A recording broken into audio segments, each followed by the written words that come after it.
Movember Nuke Tweak. Hello guys, welcome for the new November Nuke Tweak. So today you are talking about grain. When you have to work on a shot, you have to degrain it. The best degrain I have is reduce noise. That's a very perfect tool to do a perfect job. And after that, you will be able to work on your shot, so some paint or maybe adjust over object on the scene.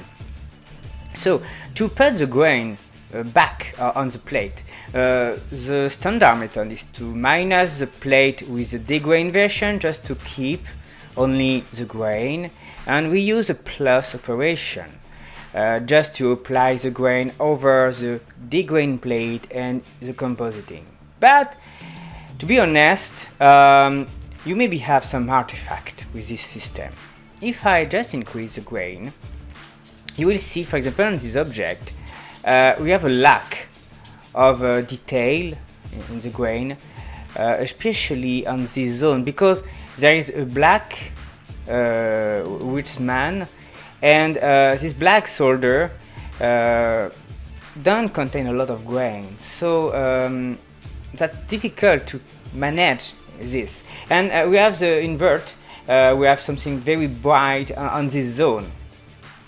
So how we be able to just put the grain where we want and especially normalize it?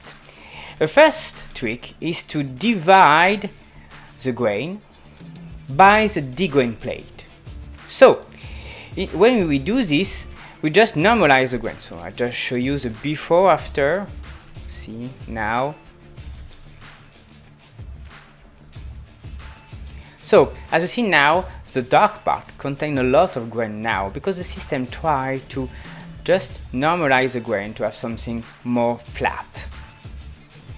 But where we apply the division, we have to apply the same amount of multiply to go back on the original grain.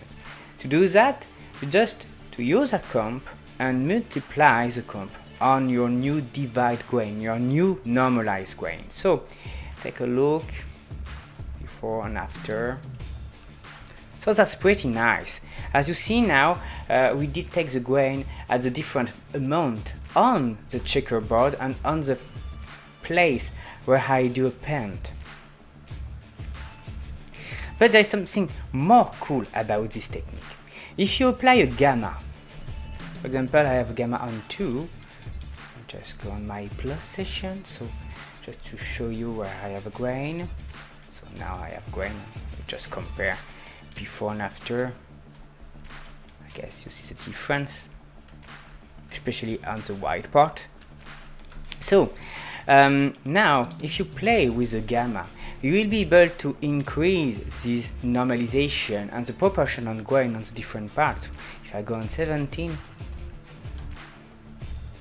go back on 1, 2, 3, 4. Do you see the grain will be more normalized on the new element I put? There is limitation on this technique, of course, because on the very bright part or very dark part, it's impossible to have a normalized grain completely.